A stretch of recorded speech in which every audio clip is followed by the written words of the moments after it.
The following is a sermon that was preached at Living Shepherd on the basis of Matthew chapter 5, verses 21 through 37. If you'd like to learn more about Living Shepherd or view our entire sermon library, you can do so at livingshepherd.com. Thank you for listening. There was a time when I was very little where I liked to climb this tree outside our house in Topeka, Kansas. It was a locust tree that was taller than the two-story parsonage that we lived in at the time, and you'd think from climbing it over and over again I would know better than to do what I did, but as it goes, curiosity kills the cat. I was at the bottom of the tree and I wanted to get a little higher, so I climbed higher than I had ever climbed before. And as you know about trees, usually the lower limbs are thicker and are able to support you, but as you go higher and higher, those branches, they thin out. They get more nimble. They break a little easier, and I put my weight on a branch that could not support me, and I fell from nearly the top of the tree and fell a decent ways until I landed on my side on one of the thicker branches. It hurt so bad. I remember screaming and my mom coming outside. Thankfully, I ended up being okay. I don't remember going to the hospital or the doctor or anything, but I remember how bad that hurt. It was painful. And I'm sure we've all experienced pain, and maybe not from falling out of a tree, but in a similar situation where, hey, I'm very comfortable doing this thing. I like doing it. I'm down on the lower branches, so to say, where the comfortable and easy things are easy to do. But as you grow older and you grow more curious, maybe you start to climb a little higher. The branches get a little thinner figuratively, and you get in over your head. You put your weight on something and you find out, oh, it can't support you, and you fall. You fail, and it hurts. You fall back to earth, and it's painful. And this morning, as we hear from Jesus, in a way, takes us to the very top of the tree. He reveals more of God's law. He dives into our hearts, and as we look at the law that Jesus reveals, we see that we fail, and the fall hurts. But he doesn't put us there just to leave us in pain. He doesn't put us in an impossible situation just to leave us traumatized or wondering how could we be so foolish to think that we could climb this tree or keep this law. No, he takes us there to lead us back to exactly where we need to be in the place where we put our only hope in him. And we see that he not only carries us to the top in a way, he keeps the entire law for us, but he also does something so incredible. He takes the fall in our place. Jesus' words this morning are hard. They hurt. But he doesn't speak them in a vacuum. He doesn't speak them out of nowhere. As we saw for our focus today, we're on the third part of the mountainside of Jesus' Sermon on the Mount. And last week, like I mentioned before the service, we looked at how Jesus tells us to be salt and light. He tells us to reflect our Father's love to the world. And he tells us about our identity, how we have a home not here where we are foreigners and exiles, but we have a home in heaven. And it was such a comforting message. But if we looked back at the gospel from last week, we'd hear some words that might make us gasp or make us sigh. He says, the last verse, the verse before today, "For I tell you that unless your righteousness surpasses that of the Pharisees and the teachers of the law, you will certainly not enter the kingdom of heaven." You are to live as the Pharisees and the teachers of the law. You're to live like them. And as we've heard in previous weeks, as we hear about in Bible history, the Pharisees and the teachers of the law cared about every single jot and tittle of the law, and they did their best to keep the law to the best of their ability. And so when Jesus says, unless your righteousness surpasses that of the Pharisees and the teachers of the law, we might take a breath. We might say, oh boy. But then Jesus dives into what we heard today. And those words would make the Pharisees and the teachers of the law do the same thing. 6 different times today, Jesus says, "You have heard it said." And he tells them those things that we know, the 10 Commandments. He says, "You shall not murder."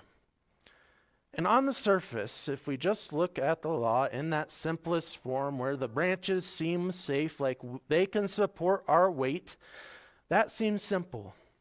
Seems like we should be able to keep that law if you don't look closer. But Jesus does. He says, "You have heard it said, but I tell you." And he takes us from that safety where we think that we can be safe just keeping the law in their simplest forms. Yeah, I don't think I've murdered anybody, or I know I haven't murdered anybody.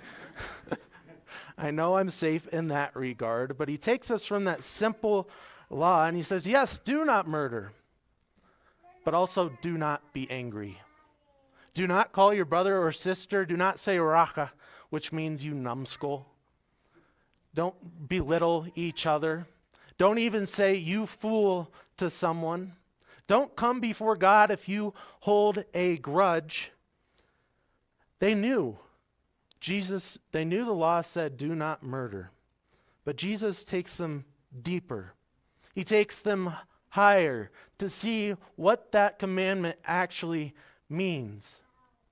Jesus tells them what they know, do not commit adultery. But he tells them that even if you look at anybody else lustfully, you've actually committed adultery in your heart.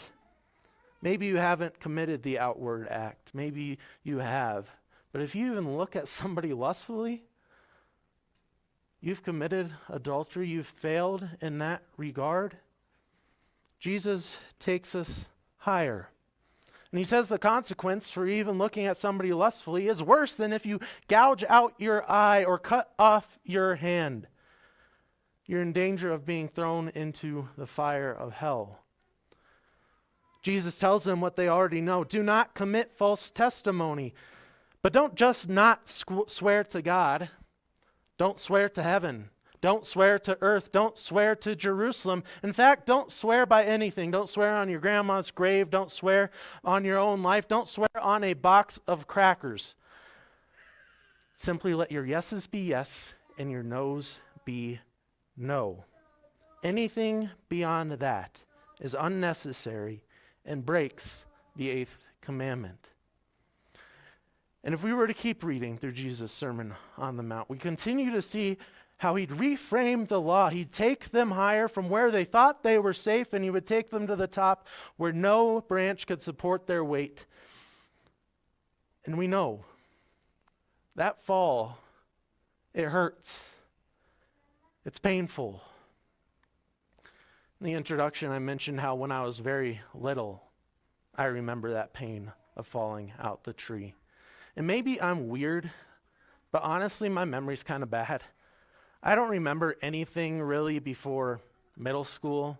I remember like bits and pieces, but really I'm like, I don't know what happened. You'll have to remind me, Mom. And honestly, it's hard for me to remember anything before high school. But I do remember the painful moments. I remember falling out of a tree.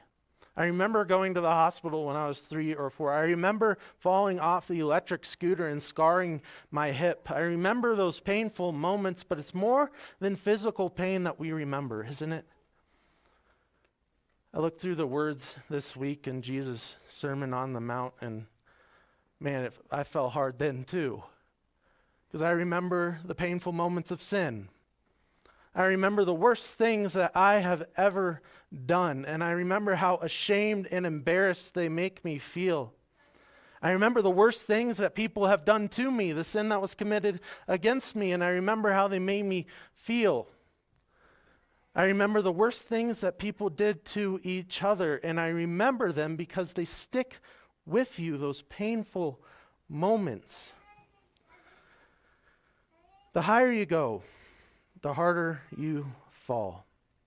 And as we take a deeper look at these commandments, as we take a deeper look at God's law, as he carries us higher, we see just how far we fall.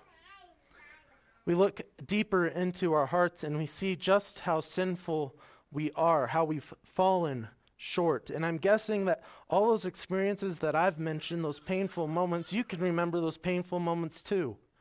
You can remember the sin that you've committed. You can remember the sin that was committed against you, and you can remember how much sin and pain stick with you. Jesus gives us a light bulb moment this morning, but maybe it's a light bulb moment that we wish he would just leave in the dark. And yet Jesus does that this morning, like I said, not to leave us broken, hurt, painful. He doesn't want to leave us traumatized and wondering how we could be so foolish. He takes us higher. He takes us deeper. He reveals more of the law so that we can stop pretending like we can climb. We can stop pretending like we can keep the law perfectly. Because as long as we think that we can manage our anger, as long as we think that lust, really it's not all that serious of a sin, as long as we can think that our words and actions really don't hurt as much as God tells us to, or as God tells us, or they're not as dangerous as we think they are, then we can also convince ourselves that, yeah, we really aren't in need of a Savior at all. So when that branch does break, when you put your weight on a law that you think you can keep, when Jesus takes you higher and says, oh, you can't, you're going to fall, and it's going to hurt, that actually leaves us exactly where we need to be. It leaves us at the feet of Jesus, who not only revealed the law to us, but he raised the bar to another level. And he brings us to him so that we can see that all these hard words that Jesus has for us this morning, all the law that we look at and we dive into deeper and we say there's no way, Jesus is the way. Because he kept that impossible law for us. And that's a wonderful thing. Because Jesus didn't just come to be a great example. He didn't just come to be a light in a dark world. He is 100% true God.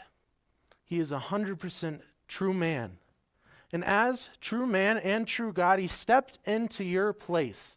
And he climbed that tree and stood at the top perfectly for you and for me. He kept the law perfectly for us so that we wouldn't have to worry about falling into the fires of hell. He carries us to heaven by living the perfect life and having the perfect heart in our place. But he does something even more miraculous.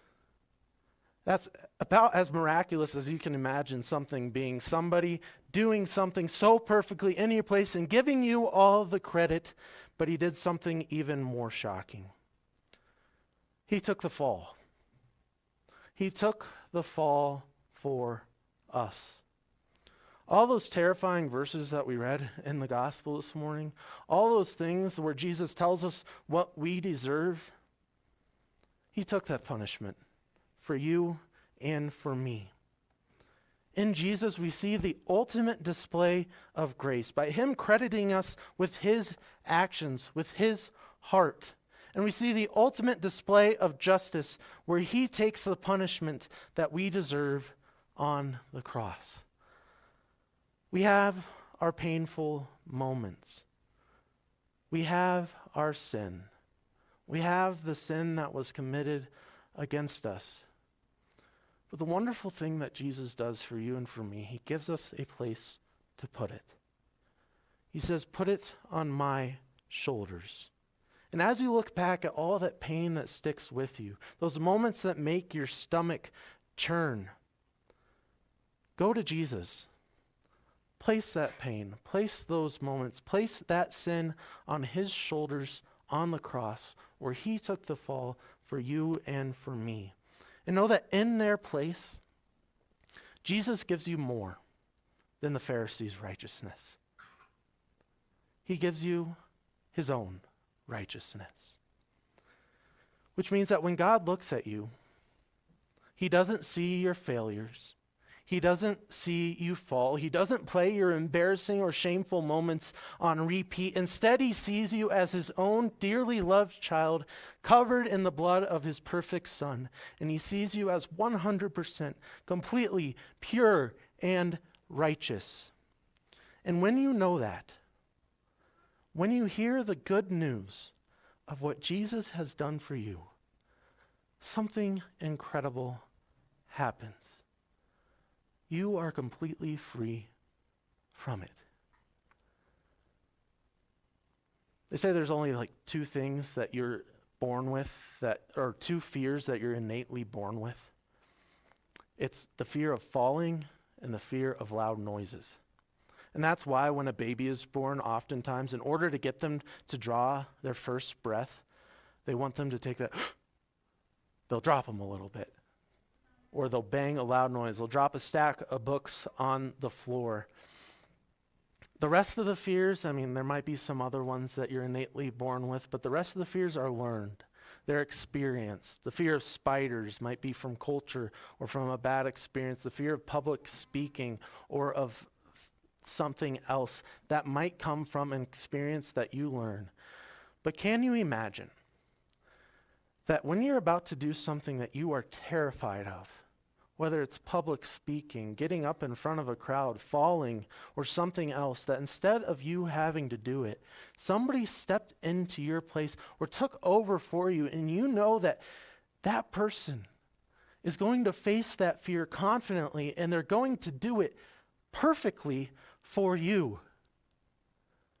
Suddenly, that fear changes. Jesus, he has words that scare us this morning. He puts some fear in our hearts when he reveals the law and he shows how short we've fallen or how far we've fallen from him. But when you know that Jesus has already done it perfectly for you, that his actions are credited to you, and that he took the fall in your place, you can be free from that fear of facing God on the last day. You can be free from being bound to sin because you are free from sin. You are free to follow Jesus. You are free to fight sin honestly. You are free to admit when you do fall. And will we still fall? Will a branch still break? Yeah, it's going to happen. But we can go forward with honesty. We can go forward admitting when we do fall short. Because we know who took that fall for us. We know who climbed the law, who kept the law perfectly in our place. And we know that he holds us tight and he loves us dearly.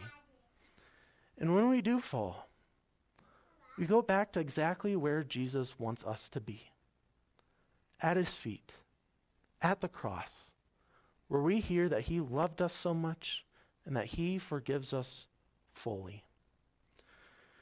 So I don't know what pain or what falls you've experienced, and I'm not going to stand here and pretend that those are small things or that they're easy to walk through. But I do know that there's an end. There's an end to the pain. Jesus takes us high enough this morning to see our hearts clearly, but he does it in order that we might see him clearly too.